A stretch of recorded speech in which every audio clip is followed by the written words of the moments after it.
100. In any other world, 100 is a celebration, a milestone, a century of progress. But within the rusted, neon-soaked gates of Starr Park, the number 100 carries a much darker weight. In our last deep dive, we looked at the tragic displacement of Nita and Leon, two children whose lives were shattered by a park that viewed them as nothing more than biological assets.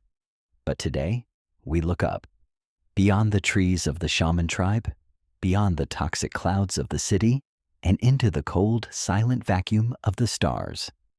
Today, we talk about Sirius. He is the 100th brawler to enter the arena, but his story didn't start in a workshop or a laboratory. It started in a lonely observatory on the highest peak the park ever owned. Before he was a legend, before he was a god of light, Sirius was a man.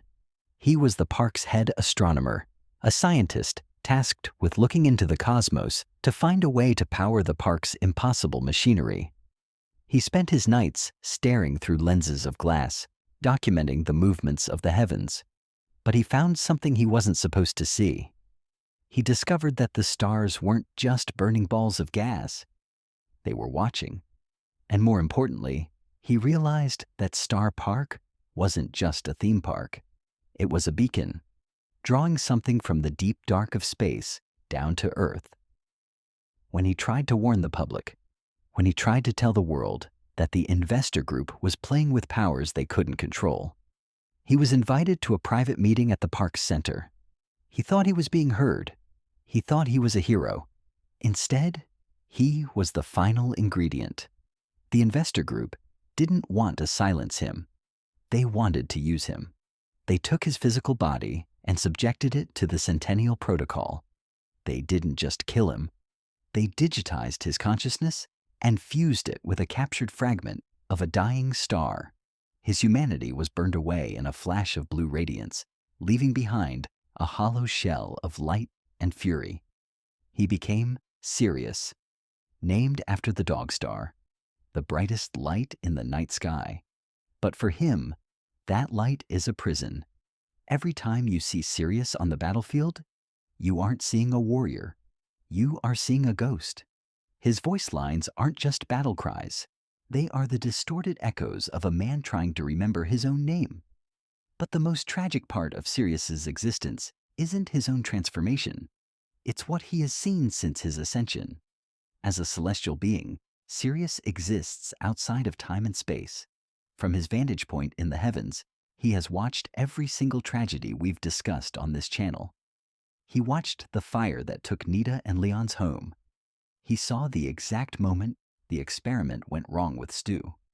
He has watched 99 other souls be broken, twisted, and forced into an endless cycle of combat for the amusement of an invisible audience. And he couldn't do a thing to stop it. Imagine the agony, being the most powerful being in the arena, yet being bound by the same invisible chains that hold a child like Bonnie or a robot like Rico. He is forced to strike down the very people he pities. Every shot he fires is a silent apology. Every win he achieves is a deeper descent into madness. Why is he number 100? Because according to the lore buried deep in the park's archives, the 100th brawler is the completion. He is the final piece of the machine. The Project Centennial suggests that once the park reached 100 brawlers, the loop would be perfected. But what does complete mean for a place like Starr Park? It means the walls are closing in. It means the light Sirius provides isn't meant to guide the brawlers home. It's meant to incinerate the evidence. There is a terrifying theory that Sirius is the reset button, that his ultimate purpose is to go supernova, to wipe the slate clean when the park becomes too chaotic to manage. He is the guardian of the end.